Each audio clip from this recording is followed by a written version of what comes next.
Hey, everyone. I am back. It's Dr. Hammond here with your mental health moment. For those of you who are tuning in brand new for the very first time, we are here live every Tuesday, 8 p.m. Eastern, right here on Black Women Empowered Incorporated Facebook page, YouTube, and LinkedIn Live. For those of you who are tuning back on in, welcome back. It's Dr. Hammond here with your mental health moment. And for those of you who are tuning into the replay on Dr. Nikisha Hammond YouTube page, be sure to like this video, share, and subscribe to the page. But welcome. It's Dr. Hammond here with your mental health moment. Let me know where you're tuning in from in the chat. Today is the first Tuesday of May, which is Mental Health Awareness Month, which is one of my favorite months of the year, of course.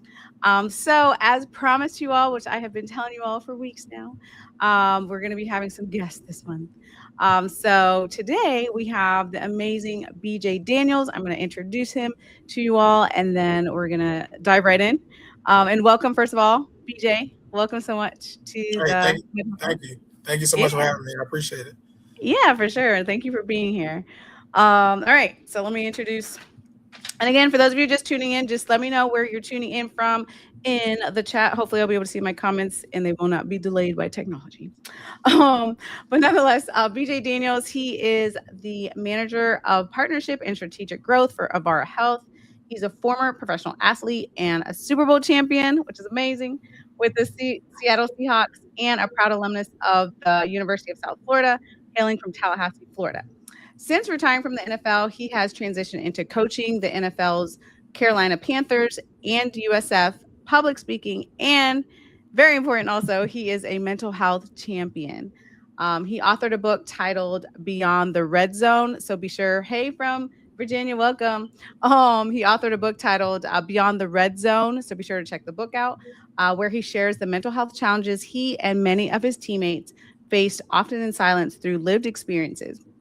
He aimed to shine a light on the importance of resilience, mindset, dedication, passion, and perseverance, all essential tools for rising above adversity and facing life's challenges head on.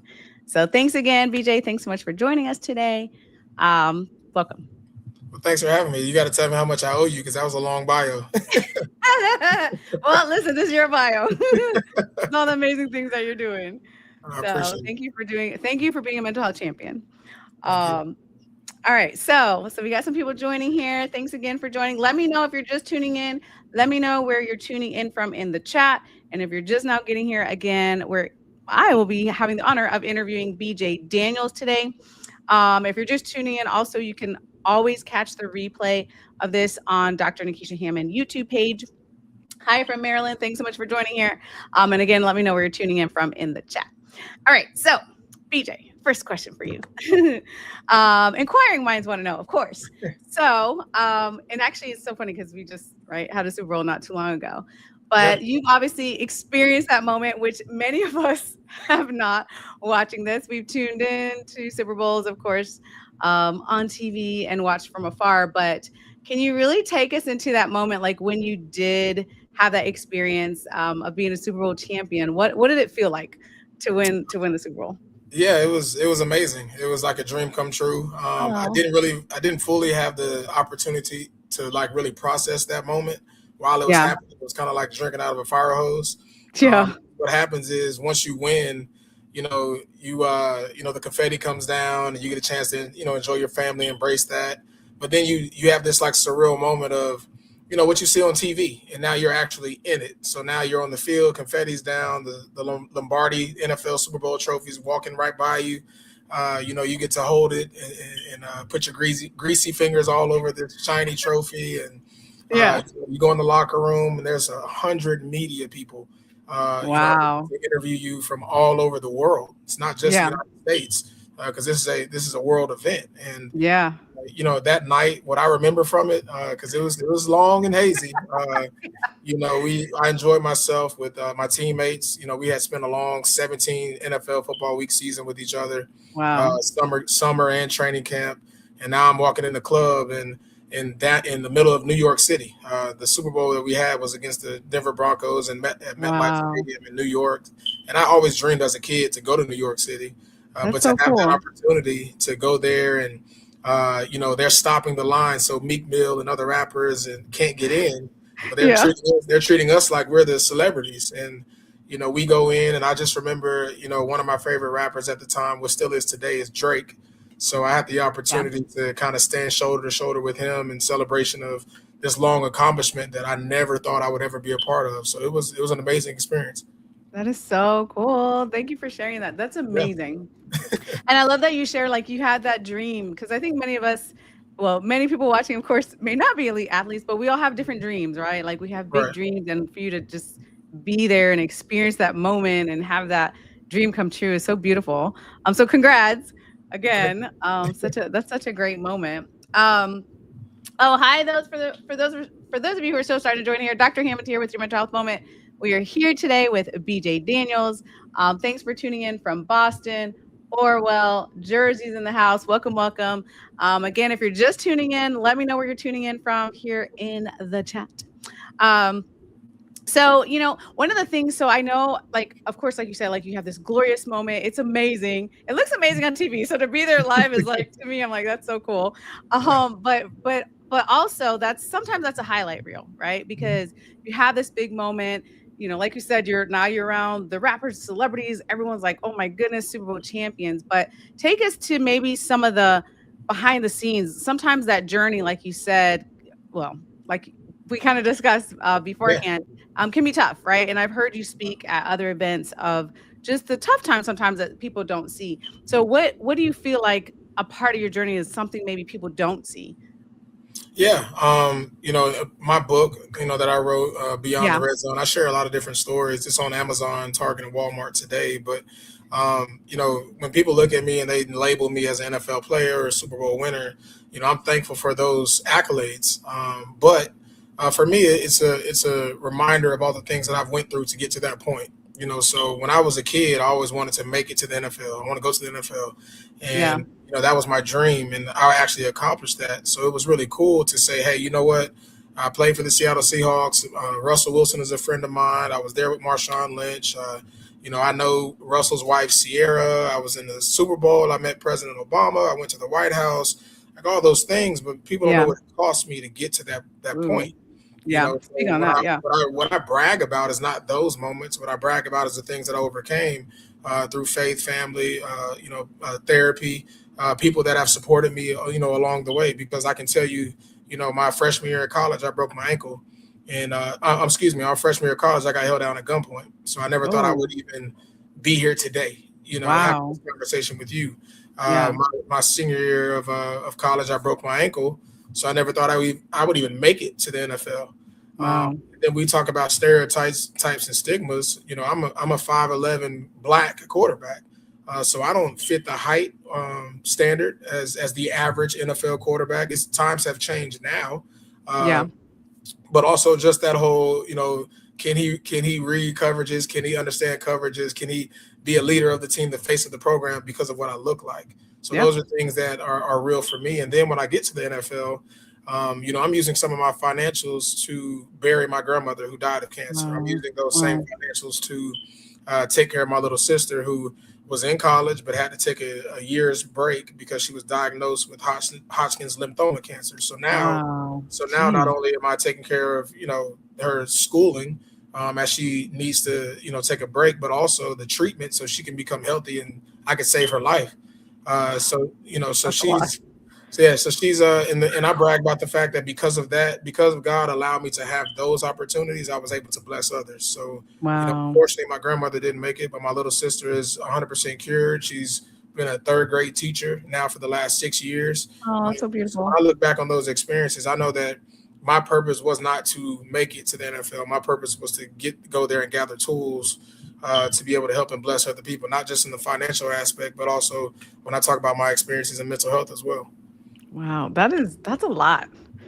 Yeah, That's a lot. yeah, How did you I mean, wow, like you said, I mean, you're, a little kid. I have a son, his dream is to be in the NBA, right? Like, I mean, mhm, you're a young child, your dreams like, get to the NFL, which you did, amazing, Super Bowl champion, all the things. right, But then, like you said, like that adversity that came along the way, I feel like, and we've talked about this on Mental Health Moment before, for those yeah, of you who are not new, about having an elite mindset. So I just wonder for you, like, what did that look like? Because I mean, for you to be sitting here today and us having this conversation, there had to be in a mindset to get through all that. That's a lot. Your Yeah, grandma, your sister, your right, like you're injured, like that's a lot to deal with. yeah. So like, how would you define elite mindset? Like, what was it for you that you said, okay, let me try to get through this? Because you had to take care of you too, right? You were taking care of other people, but you had to take care of you. So what's a secret, right? No, it's Someone said, I think sorry, it's someone said in the comment, what an awesome testimony. It absolutely is. Someone said they love this topic and conversation. And welcome for those who are still starting to join here. But go ahead. Yeah, it's a combination of things. I'll start off by saying in my childhood, I always was a kid that always I took trauma and I flipped it. So, for example, I grew up in a dorm room. My dad was a dorm director at Florida State University until I was 6 or 7 years old. So I didn't grow up around kids that I would play with in the neighborhood because everyone that was around me were college students. That's so So, interesting. Yeah. so I never played in the park or went stop sign to stop sign or play with the kids across the street. I didn't have that opportunity.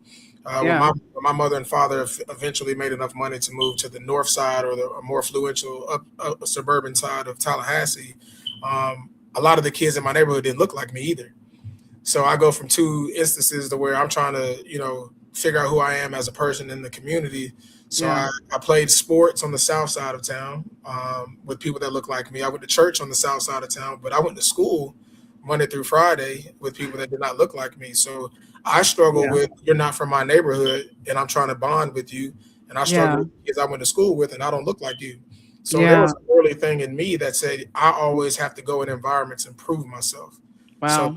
that transpired into my attitude as far as being a competitor. Yeah. Always going to fight for the things that I wanted to have or who I wanted to be.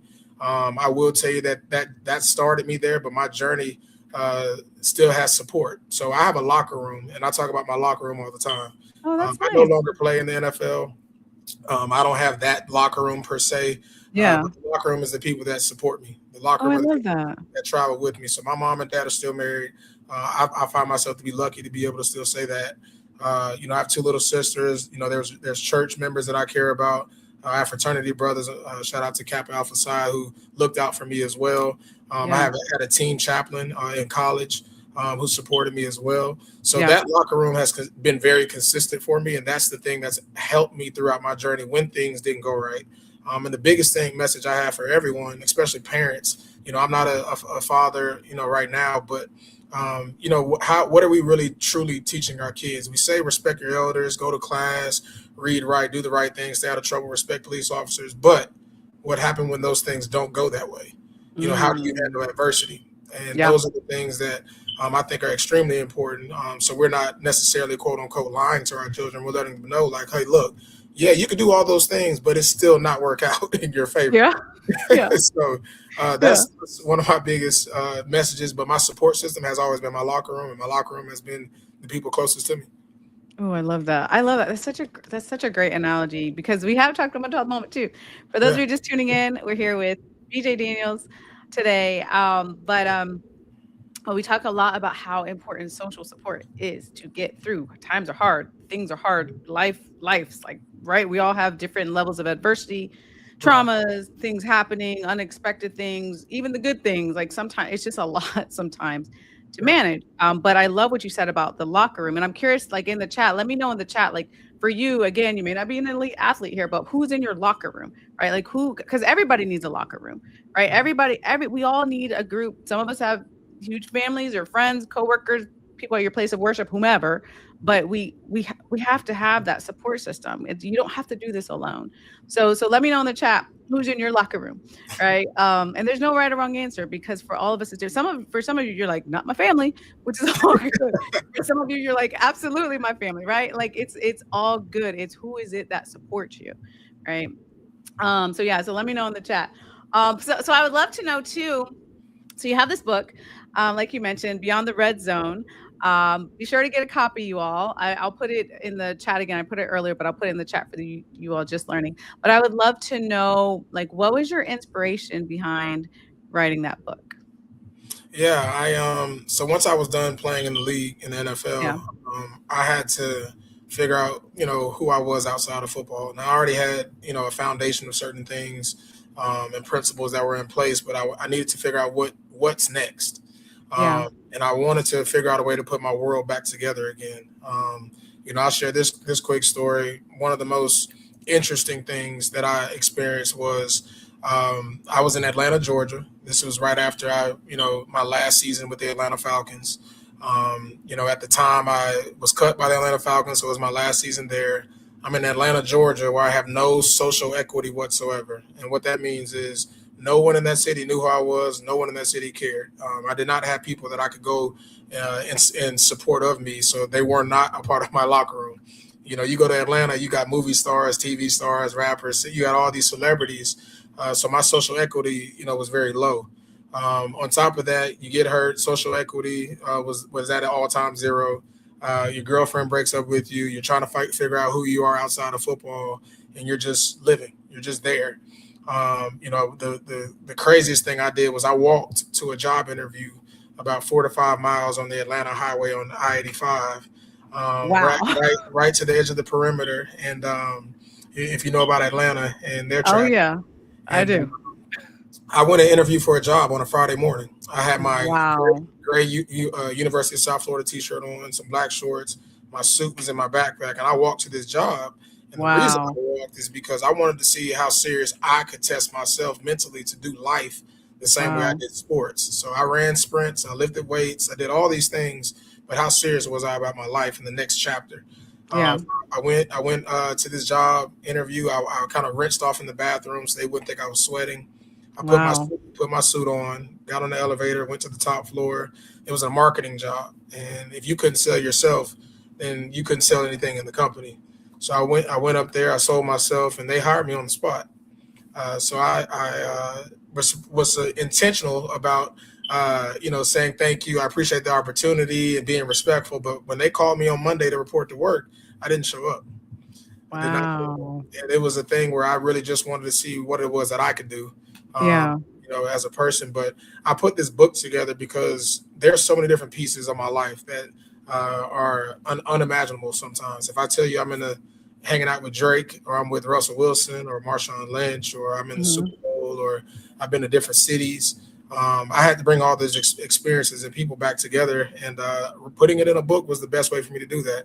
And then for Yeah. me to be a voice, not only for the dream that I had that not necessarily was realized, but be a voice for all the individuals that I played with along the way, from high school to college, the NFL, who either didn't make it to where they wanted to be, or unfortunately succumbed to suicide, or just have struggled with certain things with family, or internal or external with coaches. So Yeah. putting that all in the book, I don't talk about football, and I think that's what people need to understand and realize. I didn't write an autobiography about how to play football. This was Yeah. a book to try to educate and help people when things don't go the way you expect them to go, and how what my mental fortitude or process was, and how I actually transitioned it out of some of those dark spaces. When I was crying on the couch at 3 o'clock in the morning on a Yeah. at night, not knowing what's next and what to do. Yeah, that's very real. I think like there's so many people watching this right now that can 1000% relate Mhm. to that. Like that is real.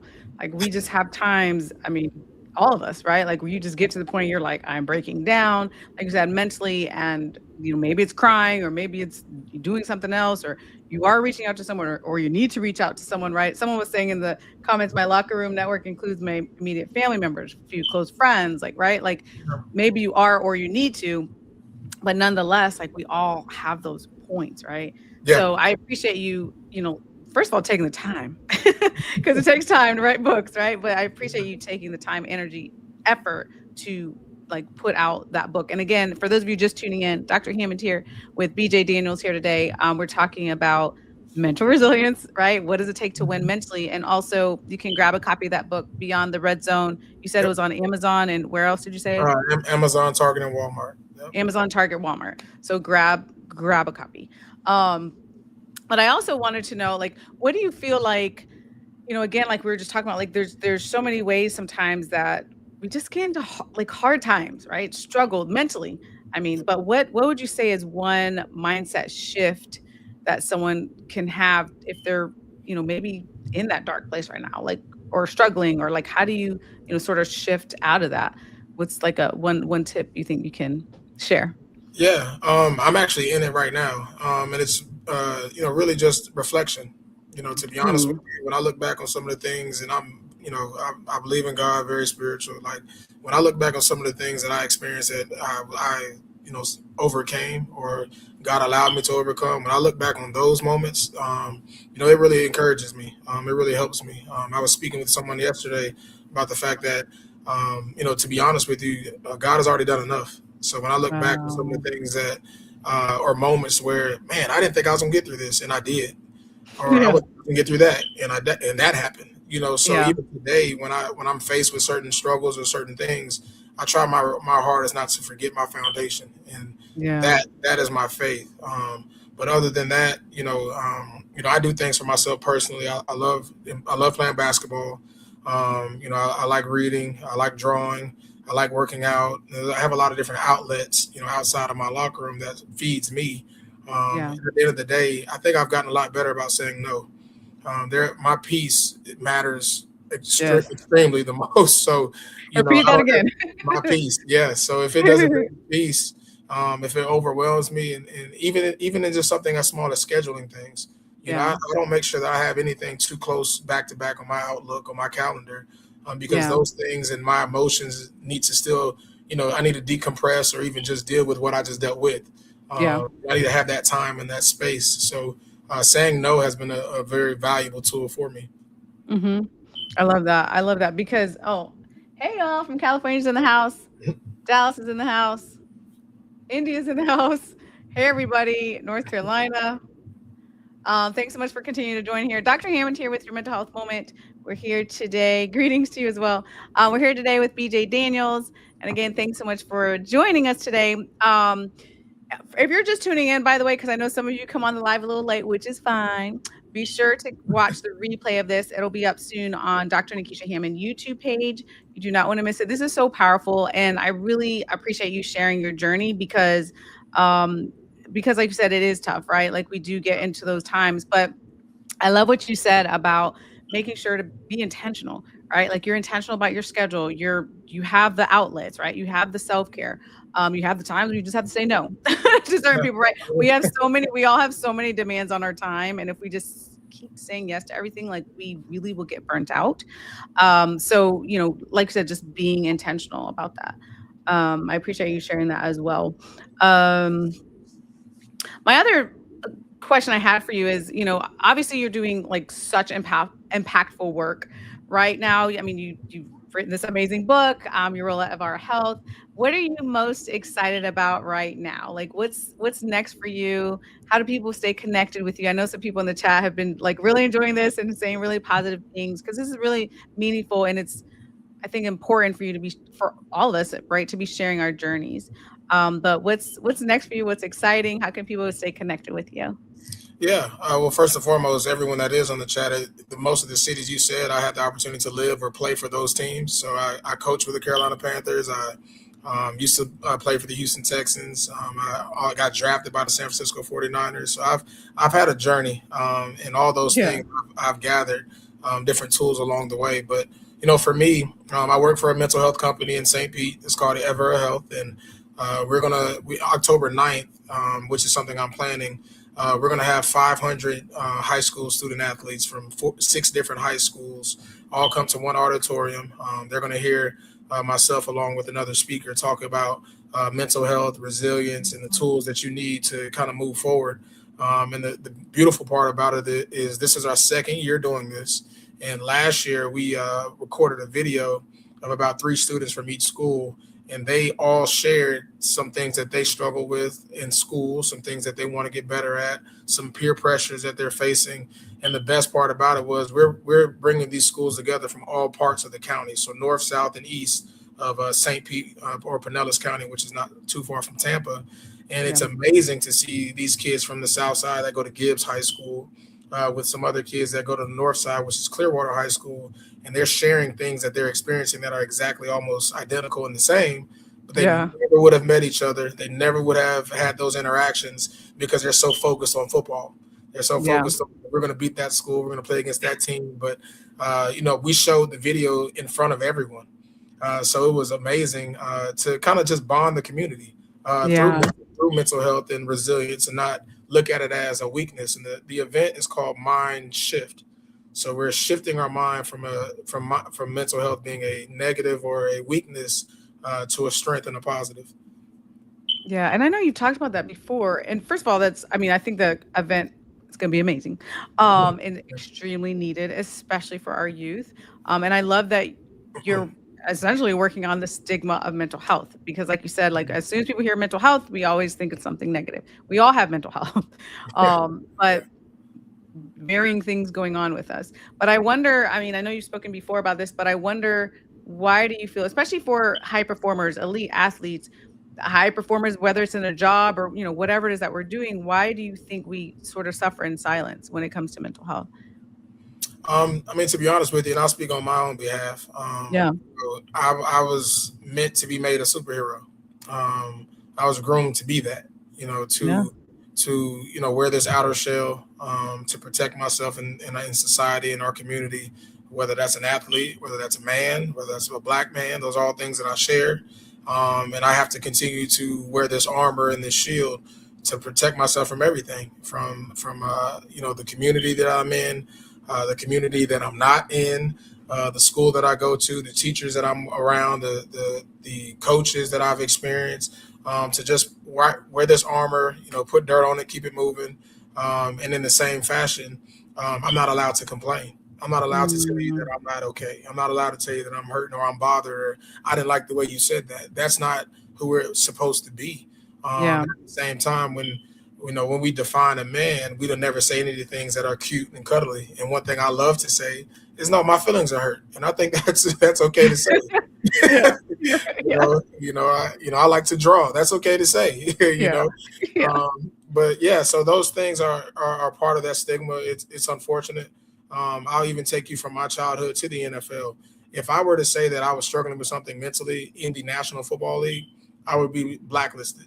It would be Wow. someone that, oh, you have an issue and a problem, so while you go deal with that, we're going to bring somebody else in to take your position and your job.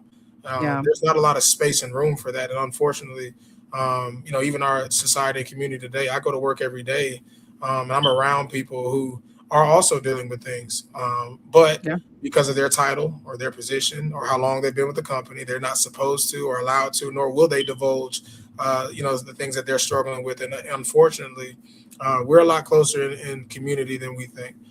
Yeah. That's why I brag about my failures. I brag about the things that I struggle with. I brag about the things that I needed help with, because I don't want you to look at me as just a football player.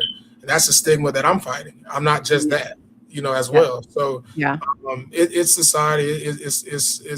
It's something that we have to continue to just be open about and have those discussions, because I think I can relate and people can relate to me a lot more than they think. It doesn't have to be Drake, but it can be a grandmother that was praying for us that we loved and cared about, who Yeah. is no longer available to us. So Yeah. Yeah, I love that. So important. New York's in the house. Welcome. You're right. It is everywhere that you've been is yeah, tuning in tonight. yeah. And thanks for those who are still starting to join here. Dr. Hammond here with your mental health moment. We're about to wrap up in a couple of minutes. So again, if you're just tuning in, don't forget to watch the replay of this, the whole thing, on Dr. Nikisha Hammond YouTube page. But again, we're here today with BJ Daniels. I so appreciate you sharing your story, sharing your journey. I think you're absolutely right when it comes to the stigma of mental health. Like you said, whether it's an elite athlete, whether it's a corporate executive, I mean, next door neighbor, whomever, like there's still, unfortunately, this stigma of saying like, hey, I'm just not okay right now, right? But the reality is a lot of us are suffering, unfortunately, in silence. But like you mentioned earlier, having that locker room, which I hope Mhm. for those of you who were tuning in earlier, you heard BJ talk about just having that locker room, whomever that is for you. If it's your friends, family member, person at a place of worship, your next door neighbor, whoever that supportive group of people are for you, is really, really important for each and every one of you to have. Someone said in the comments, I recently attended a summit and the theme was leading with resilience. Sometimes those with mental health issues are invisible, so we must learn to recognize them. Yes, yes, and yes. You know what? And I will say this before we go into the last question. I will say this, you all, just as a reminder, mental health sometimes is absolutely invisible. I promise you, you are looking at people, they are smiling, they have the biggest smile on their faces, they're walking with confidence, all the things, and their life is falling apart right now, right? Because we cannot always see the depression. Sometimes we can. We can't always see the anxiety. We can't always see the trauma. We can't always see that. People present in different ways, huge smiles on their faces, and they're falling apart. So just please be kind to people that you interact with. Okay, last question for you as we wrap up. And again, thank you so much for being here today. So our last question is, well, actually, no, two questions. Sorry. What the last question is, second to last question is, what's one thing about the Super Bowl experience? We talked about that earlier, but what's one thing that you experienced that would surprise people out of that experience that you had? Oh wow. uh, I don't know. It's crazy. I think the Drake story is amazing. Yeah. Hanging out, with him during that moment. Um, I mean, the Super Bowl to me it just was so surreal. Like I said, I experienced the Super Bowl, but I had never won anything in my life up until that point. Wow. There was no high school state championship. There was no conference championship in Oh, college or national. yeah. For me, I was just happy to be there. I was just thankful for that Yeah. for that opportunity to experience that. But I will say, unfortunately, with that Super Bowl, everybody has this arrogant stigma of, all of us being the same. So for example, I can talk about the Super Bowl as much as I want to. My experience was not Russell Wilson's experience. My experience was not Marshawn Lynch's experience. But the one thing that bonded us together was we were all people who were counted out. So me and Russell Wilson, I'm 5'11", we're about the same height. Yeah. Marshawn Lynch, everybody knows who that is, and we were considered the misfit, group. We were the guys that weren't the tallest, weren't the fastest, weren't the strongest, but at the end of the day, we all had the same mentality of trying to prove someone wrong and show that we belonged. Yeah. So that team that we had, we all held each other accountable. I think that's one thing that a lot of people probably don't realize. Like we had a great coach, and that's awesome. But you're only as good as the people around you, and that's in Yeah. business as well. So, it was really cool to see that group still continue even today, still communicate and talk. Like I talked to Marshawn's mom. Me and her FaceTime last week. Marshawn just had a birthday on Tuesday in LA, and he invited me to that. So it's really more of a family atmosphere once you Yeah. get to that point. Yeah. NFL is a business at the end of the day, but the teams that are successful are the ones that truly kind of lean on each other. And you saw it this year. If anyone watched the Super Bowl, the Mhm. Seahawks is known for having like this energetic type of environment, aside from the loud colors. But but yeah, it was a great atmosphere and a family atmosphere. I'll say that. Yeah, I love that. I love to hear that. And it is important, like you mentioned. I think that's been the theme today for sure, just talking about how one of the things that can get us through mentally is definitely having that support system. Mhm. So let people know how they can connect with you. And I'll also put it in the chat here, how they can connect with you and any last things that you want to share with this group. And again, thanks you all so much for tuning in today. But any last things you want to share, including how to get in contact with you, and I'll put it in the chat. Yeah, I'm on Instagram. I'm very personable on there. I love interacting with people. So Instagram is BJ Daniels 5. On LinkedIn, I love opportunities to be able to come speak. I'm not allowed to say no. God has given me an opportunity to have a platform, so I need to make sure I'm intentional about using it. And I'll leave everyone with this one quote that kind of changed my whole perspective on everything. It's don't worry about your platform, because I always thought I wanted to go higher and be in the penthouse and have the white picket fence, the dog in the backyard, the wife with all this stuff, the car and the house. But I was too worried about going that way. It wasn't until I was intentional about my impact, when I really started just giving and serving other people, that God has continued to raise my platform in a different way. So don't worry about your platform. Be intentional about your impact. Oh, I love that. Beautiful. I love that. Thank you for sharing that. All right, you Absolutely. all. So I, BJ Daniels is available on IG. Be sure to connect with him. BJ Daniels 5 on IG or BJ Daniels on LinkedIn. Be sure to connect with him there. And someone said, Amen in the comments. The last thing you said, yeah, I love that. It's a great way to end Amen. today. But again, so we'll be back next Tuesday, 8 p.m. Eastern, right here live on Black Women Empowered Incorporated Facebook page, YouTube, and LinkedIn Live. Be blessed. Have an amazing week, you all. Thank you all so much for tuning in. Thank you so much, BJ, for being here today and No sharing problem. everything you shared. So many gems. And again, replay will be Dr. Nikisha Hammond, YouTube. The replay will be on there because this is a lot of gold and great wisdom. So thank you so much again. Thank you. Appreciate you. Yes. Bye, everybody.